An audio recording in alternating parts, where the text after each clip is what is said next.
लैला। मुंशी प्रेमचंद की कहानी। यह कोई न जानता था कि लैला कौन है, कहाँ से आई है और क्या करती है। एक दिन लोगों ने एक अनुपम सुंदरी को तेहरान के चौक में अपने डफ पर हाफिज की एक गजल झूम झूम कर गाते सुना। रसीद मुजरा की अयामे गम न ख्वाहद मांद, चुना न मांद, चुनी नीज हम न ख्वाहद मांद। और सारा तेहरान उस पर फिदा हो गया। यही लैला थी।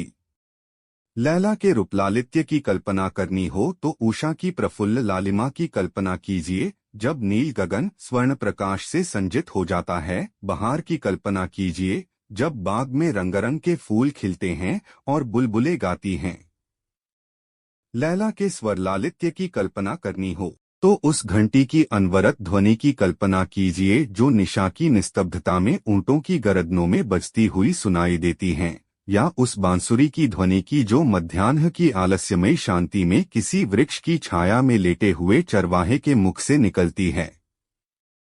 जिस वक्त लैला मस्त होकर गाती थी, उसके मुख पर एक स्वर्गीय आभा झलकने लगती थी। वह काव्य, संगीत, सौरभ और सुषमा की एक मनोहर प्रतिमा थी, जिसके सामने छोटे और बड़े, अमीर और गरीब सभी के सिर झुक जाते थे, सभी मंत्रमुग्ध हो जाते थे, सभी सिर धुनते थे। वह उस आने वाले समय का संदेश सुनाती थी, जब देश में संतोष और प्रेम का साम्राज्य होगा, जब द्वंद्व और संग्राम का अंत हो जाएगा। वह राजा को जगाती और कहती, यह विलासिता कब तक, ऐश्वर्य भोग कब तक। वह प्रजा की सोई हुई अभिलाषाओं को जगाती, उनकी हृत्तत्रियों को अपने स्वर से कंपित कर देती। वह उन अमर वीरों की कीर्ति सुनाती जो दीनों की पुकार सुनकर विकल हो जाते थे, उन विदुषियों की महिमा गाती जो कुल मर्यादा पर मर मिटी थीं। उसकी अनुरक्त ध्वनि सुनकर लोग दिलों को थाम लेते थे, तड़प जाते थे। सारा तेहरान लैला पर फिदा था। दलितों के लिए वह आशा की दीपक थी, रसिकों के लिए जन्नत की हूर, धनियों के लिए आत्मा की जागृति और सत्ताधारियों के लिए दया और धर्म का संदेश। उसकी भौहों के इशारे पर जनता आग में कूद सकती थी। जैसे चैतन्य जड़ को आकर्षित कर लेता है, उसी भांति लैला ने जनता को आकर्षित कर लिया था। और यह अनुपम सौंदर्य सुविधा की भांति पवित्र, हिम के समान निष्कलंक और नवकुसुम की भांति अनिंद्य था। उसके लिए प्रेम कटाक्ष, एक भेद भरी मुस्कान, एक रसीली अदा पर क्या न हो जाता। कंचन के पर्वत खड़े हो जाते, ऐश्वर्य उपासना करता, रियासतें पैर की धूल चाटती, कवि कट जाते, विद्वान घुटने टेकते, लेकिन लैला किसी की ओर आंख उठाकर भी न देखती थी। वह एक वृक्ष की छाह में रहती, भिक्षा मांग कर खाती और अपनी हृदयवीणा के राग अलापती थी। वह कवि की सूक्ति की भांति केवल आनंद और प्रकाश की वस्तु थी, भोग की नहीं। वह ऋषियों के आशीर्वाद की प्रतिमा थी, कल्याण में डूबी हुई, शांति में रंगी हुई। कोई उसे स्पर्श न कर सकता था, उसे मोल न ले सकता था। एक दिन संध्या समय तेहरान का घोड़े पर सवार उधर से निकला। लैला गा रही थी। नादिर ने घोड़े की बाग रोक ली और देर तक आत्म विस्मृत की दशा में खड़ा सुनता रहा। गजल का पहला शेर यह था, मरा दर्देस्त अंदर दिल, गोयम जवां सोजद, बगैर दम दरक्षम, तरसन की मगजी इस्तख्वां सोजद। फिर वह घोड़े से उतरकर वहीं जमीन पर बैठ गया और सिर झुकाए रोता रहा। तब वह उठा और लैला के पास जाकर उसके कदमों पर सिर रख दिया। लोग अदब से इधर उधर हट गए। लैला ने पूछा, तुम कौन हो? नादिर, तुम्हारा गुलाम। लैला, मुझसे क्या चाहते हो? नादिर, आपकी खिदमत करने का हुक्म। मेरे झोपड़े को अपने कदमों से रोशन कीजिए। लैला, यह मेरी आदत नहीं। शहजादा फिर वहीं बैठ गया और लैला फिर गाने लगी, लेकिन गला थर्राने लगा, मानो वीणा का कोई तार टूट गया हो। उसने नादिर की ओर करुण नेत्रों से देखकर कहा, तुम यहाँ मत बैठो। कई आदमियों ने कहा, लैला, हमारे हुजूर शहजादा नादिर हैं। लैला बेपरवाही से बोली, बड़ी खुशी की बात है, लेकिन यहाँ शहजादों का क्या काम? उनके लिए महल है, महफिलें हैं और शराब के दौर हैं। मैं उनके लिए गाती हूँ जिनके दिल में दर्द है, उनके लिए नहीं जिनके दिल में शौक है। शहजादा ने उन्मत्त भाव से कहा, लैला, तुम्हारी एक तान पर अपना सब कुछ निसार कर सकता हूँ। मैं शौक का गुलाम था, लेकिन तुमने दर्द का मजा चखा दिया। लैला फिर गाने लगी, लेकिन आवाज काबू में न थी, मानो वह उसका गला ही न था। लैला ने डफ कंधे पर रख लिया और अपने डेरे की ओर चली। श्रोता अपने अपने घर चले। कुछ लोग उसके पीछे पीछे उस वृक्ष तक आए जहां वह विश्राम करती थी। जब वह अपनी झोंपड़ी के द्वार पर पहुंची, तब सभी आदमी विदा हो चुके थे। केवल एक आदमी झोपड़ी से कई हाथ पर चुपचाप खड़ा था। लैला ने पूछा, तुम कौन हो? नादिर ने कहा, तुम्हारा गुलाम नादिर। लैला, तुम्हें मालूम नहीं कि मैं अपने अमन के गोशे में किसी को नहीं आने देती? नादिर, यह तो देख ही रहा हूं। लैला, फिर क्यों बैठे हो? नादिर, उम्मीद दामन पकड़े हुए हैं। लैला ने कुछ देर के बाद फिर पूछा, कुछ खाकर आए हो? नादिर, अब तो न भूख है न प्यास। लैला, आओ आज तुम्हें गरीबों का खाना खिलाऊं, इसका मजा भी चखा लो। नादिर इनकार न कर सका। बाज उसे बाजरे की रोटियों में अभूतपूर्व स्वाद मिला। वह सोच रहा था कि विश्व के इस विशाल भवन में कितना आनंद है। उसे अपनी आत्मा में विकास का अनुभव हो रहा था। जब वह खा चुका तब लैला ने कहा, अब जाओ, आधी रात से ज्यादा गुजर गई। नादिर ने आंखों में आंसू भरकर कहा, नहीं लैला, अब मेरा आसन भी यही जमेगा। नादिर दिन भर लैला के नगमे सुनता गलियों में, सड़कों पर जहां वह जाती उसके पीछे पीछे घूमता रहा था। रात को उसी पेड़ के नीचे जाकर पड़ा रहता। बादशाह ने समझाया, मलका ने समझाया, उमर ने मिन्नतें की, लेकिन नादिर के सिर से लैला का सौदा न गया। जिन हालों लैला रहती थी उन हालों वह भी रहता था। मलका उसके लिए अच्छे से अच्छे खाने बनाकर भेजती, लेकिन नादिर उनकी ओर देखता भी न था। लेकिन लैला के संगीत में जब वह क्षुधा न थी, वह टूटे हुए तारों का राग था जिसमें न वह लोच था, न वह जादू, न वह असर। वह अब भी गाती थी, सुनने वाले अब भी आते थे, लेकिन अब वह अपना दिल खुश करने को गाती थी और सुनने वाले विह्वल होकर नहीं, उसको खुश करने के लिए आते थे। इस तरह 6 महीने गुजर गए। एक दिन लैला गाने न गई। नादिर ने कहा, क्यों लैला, आज गाने न चलोगी? लैला ने कहा, अब कभी न जाऊंगा। सच कहना, तुम्हें अब भी मेरे गाने में पहले ही का सा मजा आता है। नादिर बोला, पहले से कहीं ज्यादा। लैला, लेकिन और लोग तो अब पंसद नहीं करते। नादिर, खां, मुझे इसका ताज्जुब है। लैला, ताज्जुब की बात नहीं, पहले मेरा दिल खुला हुआ था, उसमें सबके लिए जगह थी, वह सबको खुश कर सकता था। उसमें से जो आवाज निकलती थी वह सबके दिलों में पहुंचती थी। अब तुमने उसका दरवाजा बंद कर दिया। अब वहां तुम्हारे सिवा और किसी के काम का नहीं रहा। चलो मैं तुम्हारे पीछे पीछे चलूंगी। आज से तुम मेरे मालिक होती हूँ। चलो मैं तुम्हारे पीछे पीछे चलूंगा। आज से तुम मेरे मालिक हो। थोड़ी सी आग लेकर इस झोपड़ी में लगा दो, इस दफ को उसी में जला दूंगी।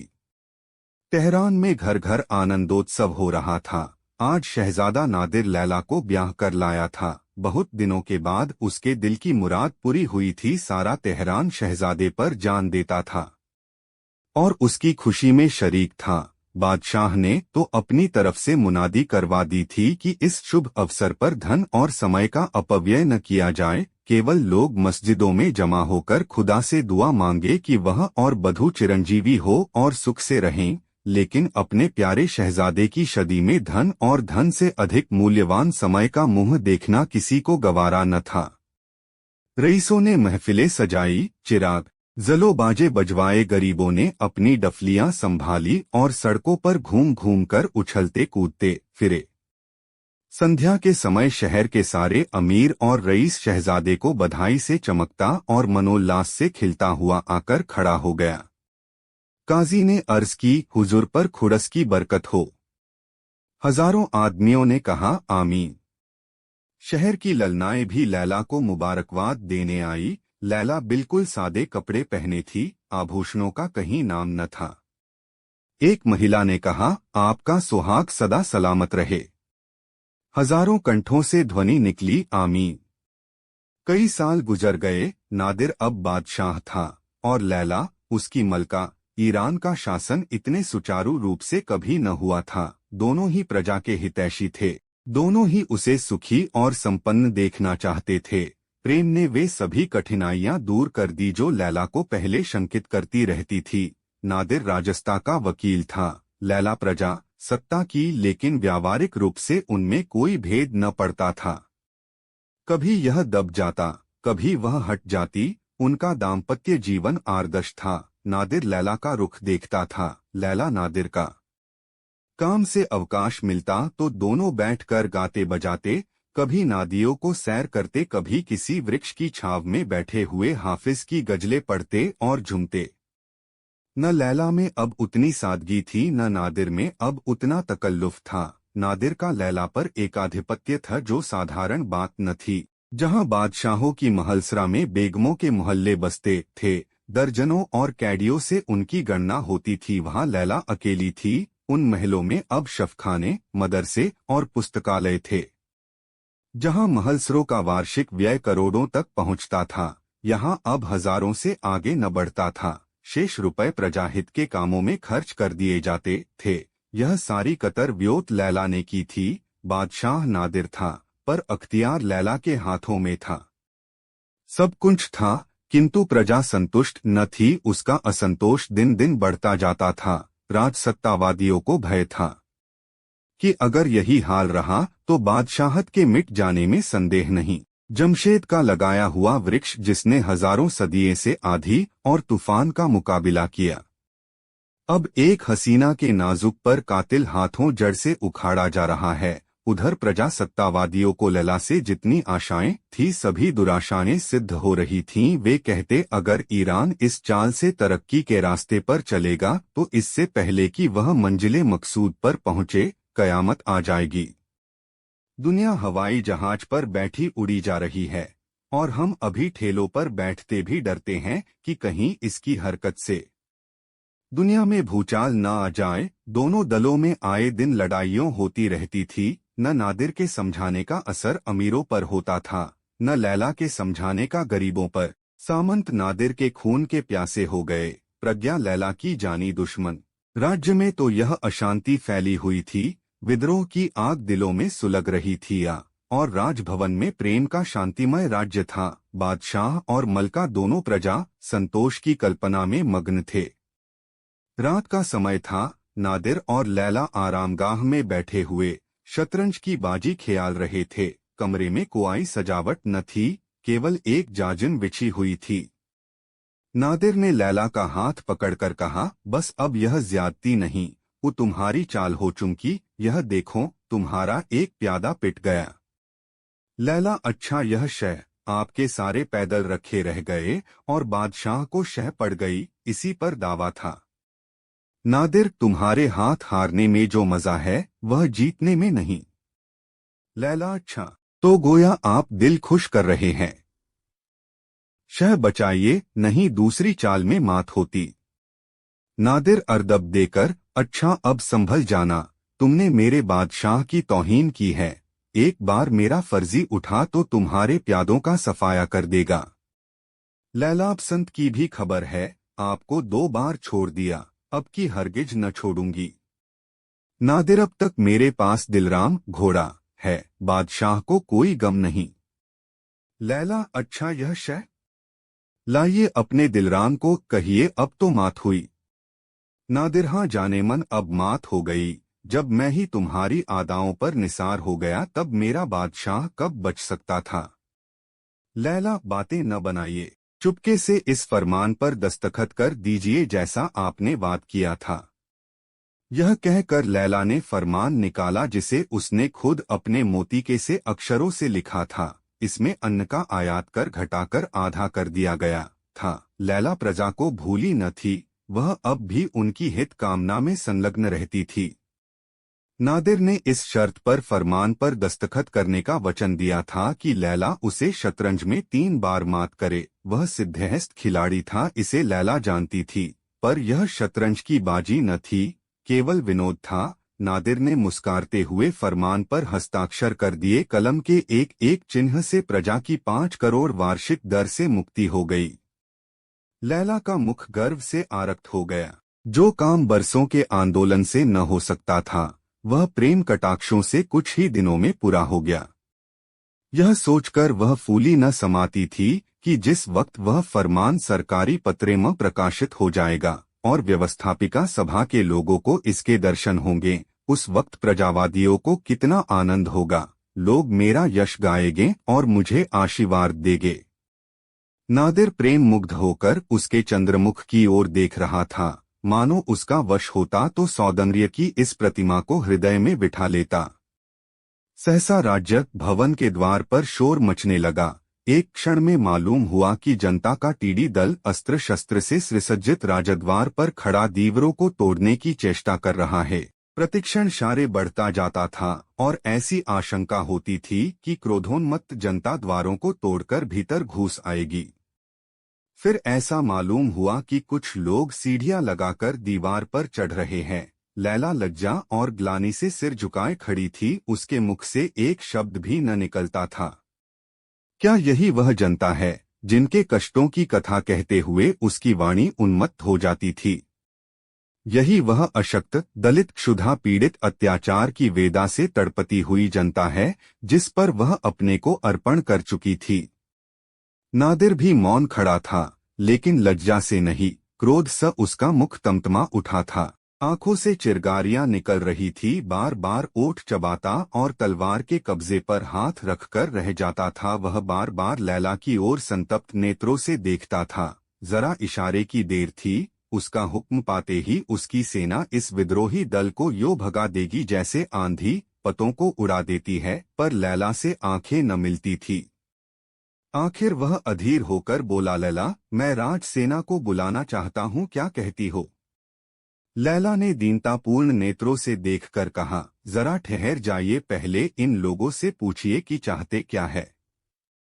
आदेश पाते ही नादिर छत पर चढ़ गया। लैला भी उसक पीछे पीछे ऊपर आ पहुंची।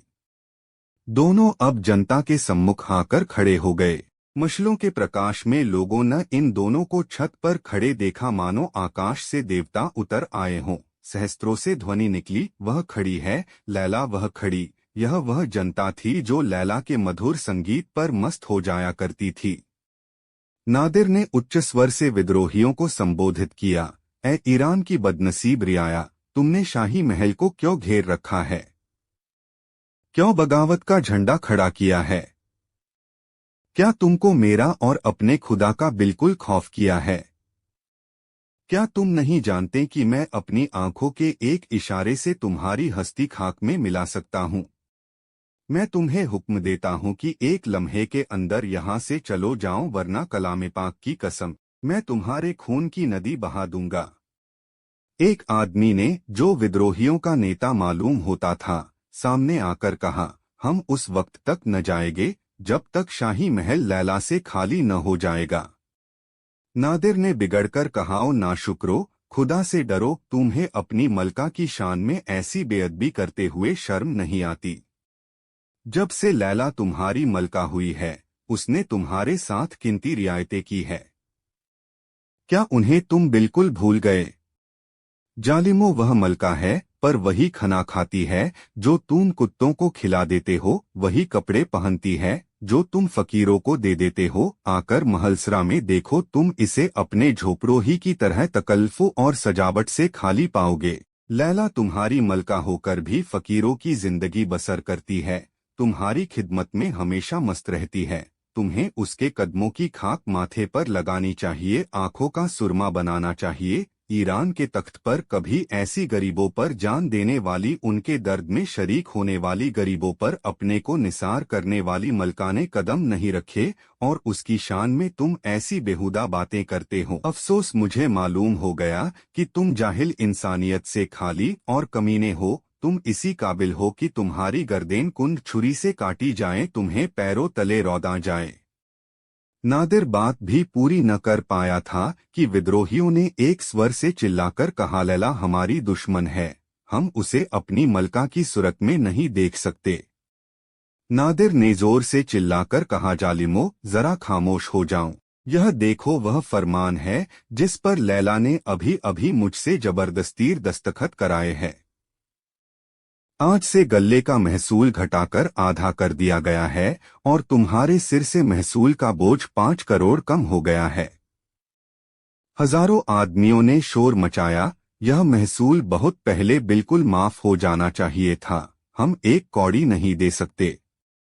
लैला, लैला, हम उसे अपनी मलका की सूरत में नहीं देख सकते।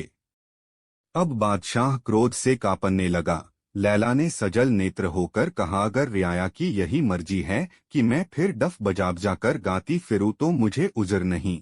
मुझे यकीन है कि मैं अपने गाने से एक बार फिर इनके दिल पर हुकूमत कर सकती हूँ।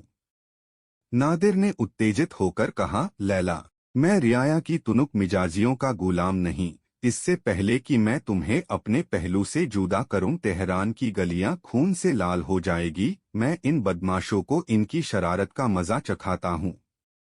नादिर ने मीनार पर चढ़कर खतरे का घंटा बजाया।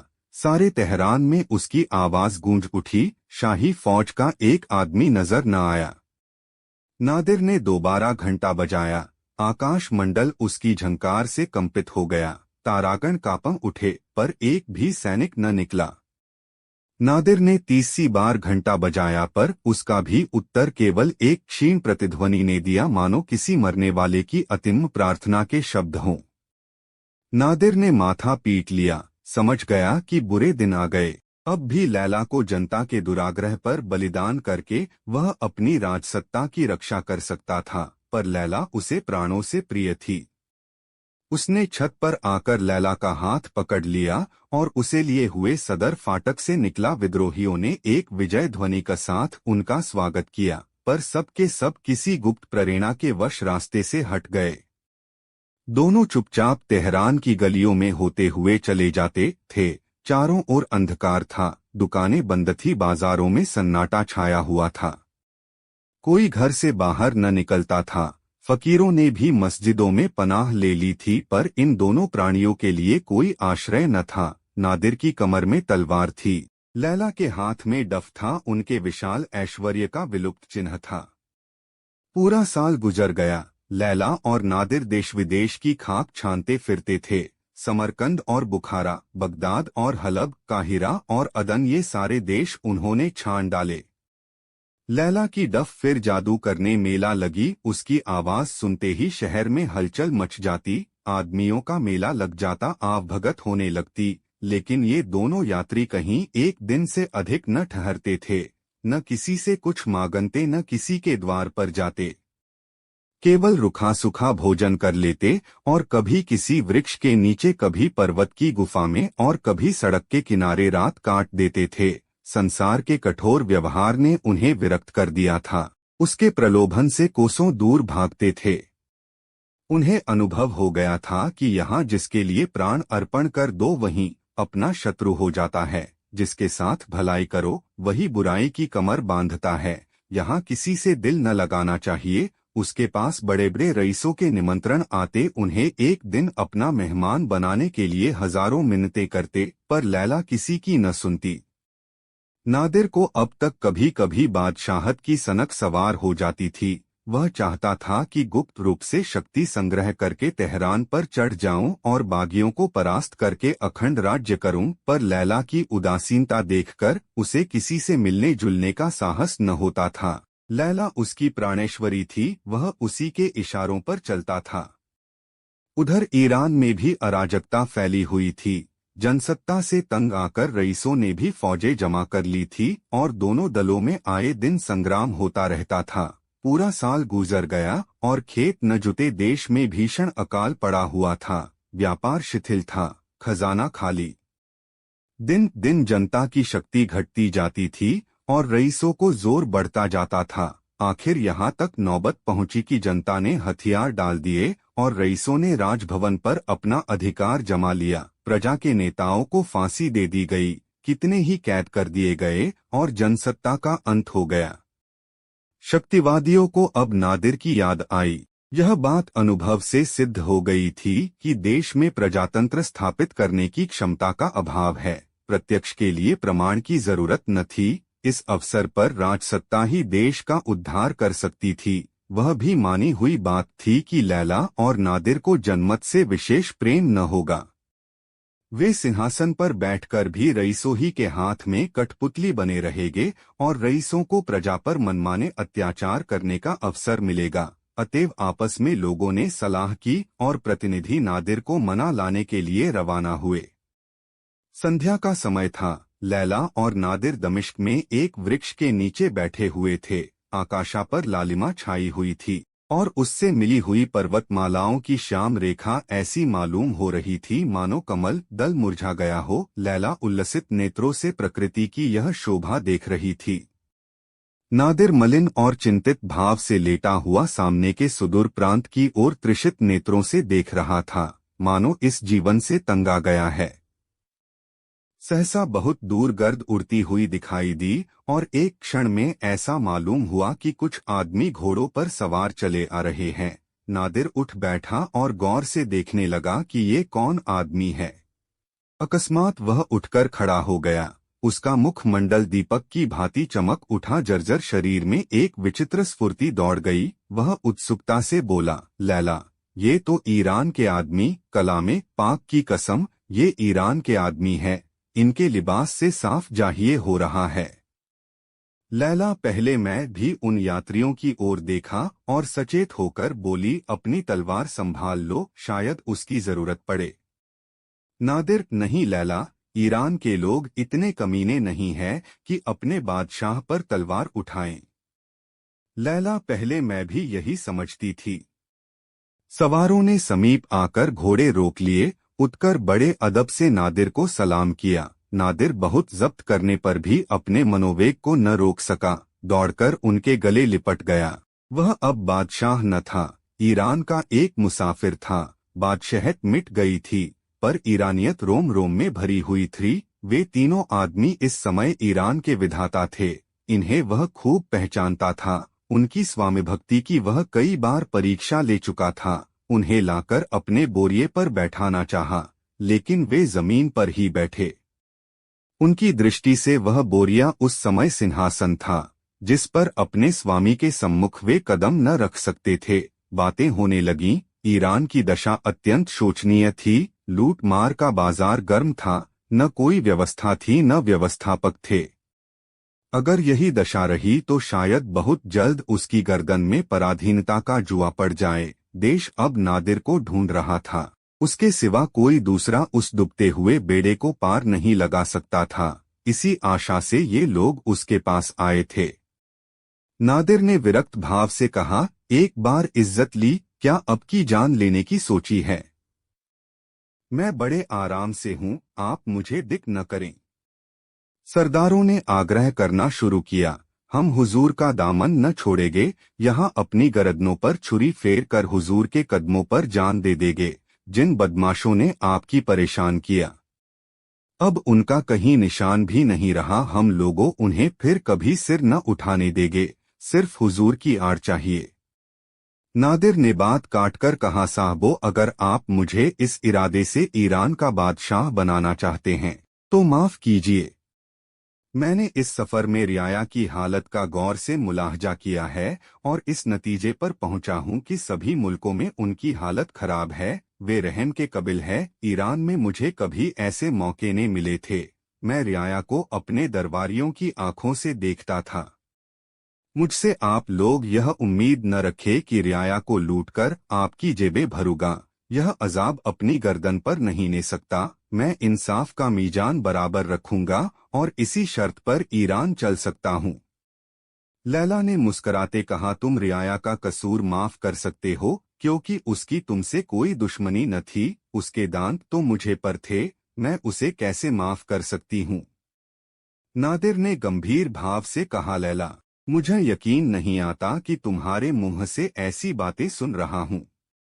लोगों ने समझा अभी उन्हें भड़काने की जरूरत ही क्या है। ईरान में चलकर देखा जाएगा। 2-4 मुखबिरों से रियाया के नाम पर ऐसे उपद्रव खड़े करा देंगे कि इनके सारे ख्याल पलट जाएंगे। एक सरदार ने अर्ज की, माजल्लाह, हुजूर यह क्या फरमाते हैं? क्या हम इतने नादान हैं कि हुजूरन को इंसाफ के रास्ते से हटाना चाहेंगे? इंसाफ ही बादशाह का जौहर है और हमारी दिली आरजू है कि आपका इंसाफ ही नौशेरवां को भी शर्मिंदा कर दे। हमारी मंशा सिर्फ यह थी कि आइंदा से हम रियाया को कभी ऐसा मौका न देंगे कि वह हुजूर की शान में बेअदबी कर सके। हम अपनी जानें हुजूर पर निसार करने के लिए हाजिर रहेंगे। सहसा ऐसा मालूम हुआ कि सारी प्रकृति संगीतमय हो गई है। पर्वत और वृक्ष, तारे और चौंद, वायु और जल सभी एक स्वर से गाने लगे। चौंदनी की निर्मल छटा में वायु के नीरव प्रहार में संगीत की तरंगे उठने लगी। लैला अपना डफ बजा बजा कर गा रही थी। आज मालूम हुआ ध्वनि ही सृष्टि का मूल है। द पर्वतों पर देवियां निकल निकल कर नाचने लगीं, आकाशा पर देवता नृत्य करने लगे। संगीत ने एक नया संसार रच डाला। उसी दिन से जबकि प्रजा ने राजभवन के द्वार पर उपद्रव मचाया था और लैला के निर्वासन पर आग्रह किया था। लैला के विचारों में क्रांति हो रही थी। जन्म से ही उसने जनता के साथ सहानुभूति करना सीखा था। वह राजकर्मचारियों को प्रजा पर अत्याचार करते देखती थी और उसका कोमल हृदय तड़प उठता था। तब धन, ऐश्वर्य और विलास से उसे घृणा होने लगती थी, जिसके कारण प्रजा को इतने कष्ट भोगने पड़ते हैं। वह अपने में किसी ऐसी शक्ति का आह्वान करना चाहती थी कि जो आत्ताइयों के हृदय में दया और प्रजा के हृदय में अभय का संचार करे। उसकी बाल कल्पना उसे एक सिंहासन पर बिठा देती, जहां वह अपनी न्याय नीति से संसार में युगातर उपस्थित कर देती। कितनी रातें उसने यही स्वप्न देखने में काटी थी। कितनी बार वह अन्याय पीढ़ियों के सिरहाने बैठकर रोई थी। लेकिन जब एक दिन ऐसा आया कि उसके स्वर्ण स्वप्न आंशिक रीति से पूरे होने लगे, तब उसे एक नया और कठोर अनुभव हुआ। उसने देखा प्रजा इतनी सहनशील, इतनी दीन और दुर्बल नहीं है जितना वह समझती थी। इसकी अपेक्षा उसमें उछेपन, अविचार और अशिष्टता की मात्रा कहीं अधिक थी। वह सद्व्यवहार की कदर करना नहीं जानती, शक्ति पाकर उसका सदुपयोग नहीं कर सकती। उसी दिन से उसका दिल जनता से फिर गया था। जिस दिन नादिर और लैला ने फिर तेहरान में पदार्पण किया, सारा नगर उनका अभिवादन करने के लिए निकल पड़ा। शहर पर आतंक छाया हुआ था। चारों ओर करुण रुदन की ध्वनि सुनाई देती थी। अमीरों के मोहल्ले में श्री लूटती फिरती थी, गरीबों के मोहल्ले उजड़े हुए थे। उन्हें देखकर कलेजा फटा जाता था। नादिर रो पड़ा, लेकिन लैला के होठों पर निष्ठुर निर्दय हास्य छटा दिखा रहा था। नादिर के सामने अब एक विकट समस्या थी। वह नित्य देखता कि मैं जो करना चाहता हूँ वह नहीं होता और जो नहीं करना चाहता वह होता है, और इसका कारण लैला है, पर कुछ कह न सकता था। लैला उसके हर एक काम में हस्तक्षेप करती रहती थी। वह जनता के उपकार और उद्धार के लिए विधान करता। लैला उसमें कोई न कोई विघ्न अवश्य डाल देती और उसे चुप रह जाने के सिवा और कुछ न सूझता। लैला के लिए उसने एक बार राज्य का त्याग कर दिया था। तब आप्तिकाल ने लैला की परीक्षा की थी। इतने दिनों की विपत्ति में उसे लैला के चरित्र का जो अनुभव प्राप्त हुआ था वह इतना मनोहर, इतना सरस था कि वह लैलामय हो गया था। लैला ही उसका स्वर्ग थी। उसके प्रेम में रत रहना ही उसकी परम अभिलाषा थी। इस लैला के लिए वह अब क्या कुछ न कर सकता था। प्रजा की और साम्राज्य की उसके सामने क्या हस्ती थी। इसी भांति 3 साल बीत गए। प्रजा की दशा दिन दिन बिगड़ती ही गई। एक दिन नादिर शिकार खेलने गया और साथियों से अलग होकर जंगल में भटकता फिरा। यहाँ तक कि रात हो गई और साथियों का पता न चला। घर लौटने का भी रास्ता न जानता था। आखिर खुदा का नाम लेकर वह एक तरफ चला कि कहीं तो कोई गांव या बस्ती का नाम निशान मिलेगा। वहां रात भर पड़ रहूंगा, सवेरे लौट जाऊंगा। चलते चलते जंगल के दूसरे सिरे पर उसे एक गांव नजर आया, जिसमें मुश्किल से 3-4 घर होंगे। हाँ, एक मस्जिद अलबत्ता बनी हुई थी। मस्जिद में एक दीपक टिमटिमा रहा था, पर किसी आदमी या आदमजात का निशान न था। आधी रात से ज्यादा बीत चुकी थी, इसलिए किसी को कष्ट देना भी उचित न था। नादिर ने घोड़े का एक पेड़ बांध दिया और उसी मस्जिद में रात काटने की ठानी। वहां एक फटी सी चटाई पड़ी हुई थी, उसी पर लेट गया। दिन भर तक सोता रहा, पर किसी की आहट पाकर चौंका तो क्या देखता है कि एक बूढ़ा आदमी बैठा नमाज पढ़ रहा है।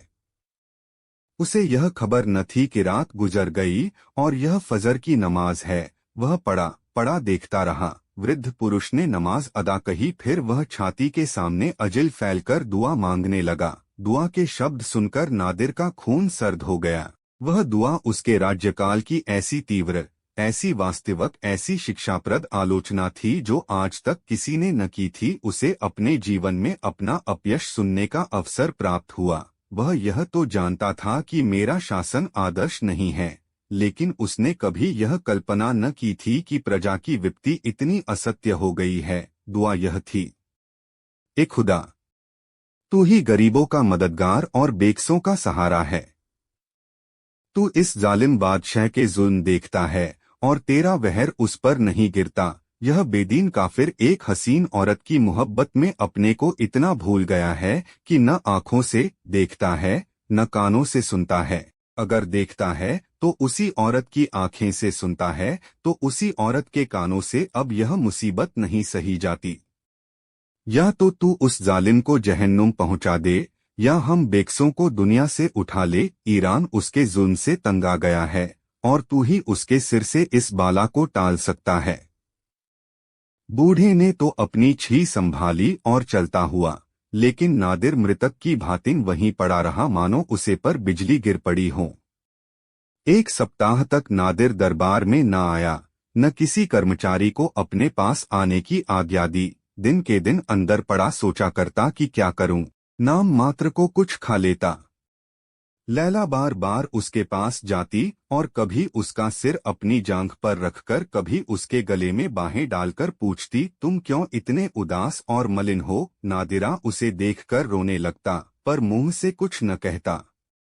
यश या लैला, यही उसके सामने कठिन समस्या थी। उसक हृदय में भीषण द्वंद्व रहा था और वह खुद निश्चय न कर सकता था। यश प्यारा था, पर लैला उससे भी प्यारी थी। वह बदनाम होकर जिंदा रह सकता था। लैला उसके रोम रोम में व्याप्त थी। अंत को उसने निश्चय कर लिया, लैला मेरी है, मैं लैला का हूँ, न मैं उससे अलग न वह मुझे से जुदा।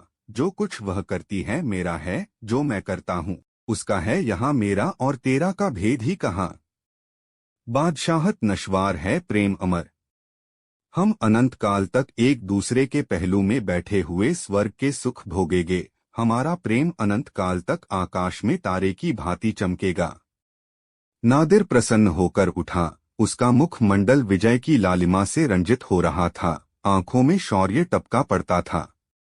वह लैला के प्रेम का प्याला पीने जा रहा था, जिसे एक सप्ताह से उसने मुंह नहीं लगाया था। उसका हृदय उसी उमंग से उछता पड़ता था जो आज से 5 साल पहले उठा करती थी। प्रेम का फूल कभी नहीं मुरझाता, प्रेम की नींदन कभी नहीं उतरती। लेकिन लैला की आरामगाह के द्वार बंद थे और उसका उफ, जो द्वार पर नित्य एक खूंटी से लटका रहता था, गायब था। नादिर का कलेजा सन्नसा हो गया। द्वार बंद रहने का आशय तो यह हो सकता है कि लैला बाग में होगी, लेकिन उफ कहाँ गया। संभव है वह उफ लेकर बाग में गई हो, लेकिन यह उदासी क्यों छाई है, यह हसरत क्यों बरस रही है। नादिर ने कांपते हुए हाथों से द्वार खोल दिया। लैला अंदर न थी, पंगल बिछा हुआ था, शमा जल रही थी, वजू का पानी रखा हुआ था। नादिर के पावन थर्राने लगे। क्या लैला रात को भी नहीं सोती? कमरे की एक एक वस्तु में लैला की याद थी, उसकी तस्वीर थी ज्योतिहीन नेत्र। नादिर का दिल भर आया। उसकी हिम्मत न पड़ी कि किसी से कुछ पूछे। हृदय इतना कातर हो गया कि हतबुद्धि की भांति फर्श पर बैठकर बिलख बिलख कर रोने लगा। जब जरा आंसू थमे तब उसने बिस्तर को सूंघा कि शायद लैला के स्पर्श की कुछ गंध आए, लेकिन खस और गुलाब की महक का सिवा और कोई सुगंध न थी। सहसा उसे तकिए के नीचे से बाहर निकला हुआ एक कागज का पुर्जा दिखाई दिया। उसने एक हाथ से कलेजे को संभालकर पुर्जा निकाल लिया और सहमी हुई आंखों से उसे देखा। एक निगाह में सब कुछ मालूम हो गया। वह नादिर की किस्मत का फैसला था। नादिर के मुंह से निकला, हाय लैला, और वह मूर्छित होकर जमीन पर गिर पड़ा। लैला ने पुर्जे में लिखा था, मेरे प्यारे नादिर, तुम्हारी लैला तुमसे जुदा होती है हमेशा के लिए। मेरी तलाश मत करना, तुम मेरा सुराग न पाओगे। मैं तुम्हारी मोहब्बत की लौड़ी थी, तुम्हारी बादशाहत की भूखी नहीं। आज 1 हफ्ते से देख रही हूँ तुम्हारी निगाह फिरी हुई है। तुम मुझसे नहीं बोलते, मेरी तरफ आंख उठाकर नहीं देखते, मुझे से बेजार रहते हो। मैं किन किन अरमानों से तुम्हारे पास जाती हूँ और कितनी मायूस होकर लौटती हूँ, इसका तुम अंदाज नहीं कर सकते। मैंने इस सजा के लायक कोई काम नहीं किया। मैंने जो कुछ है तुम्हारी ही भलाई के ख्याल से। 1 हफ्ता मुझे रोते गुजर गया। मुझे मालूम हो रहा है कि अब मैं तुम्हारी नजरों से गिर गई, तुम्हारे दिल से निकाल दी गई। ये 5 साल हमेशा याद रहेंगे, हमेशा तड़पाते रहेंगे। यही डफ लेकर आई थी, वही लेकर जाती हूँ। 5 साल मोहब्बत के मजे उठाकर जिंदगी भर के लिए हसरत का दाग लिए जाती हूँ। लैला मोहब्बत की लौंडी थी, जब मोहब्बत न रही तब लैला क्यों कर रहती रुखसत। उम्मीद करते हैं आपको यह वीडियो अच्छी लगी होगी। धन्यवाद आपका। वीडियो पसंद आई हो तो लाइक और शेयर कर दीजिएगा।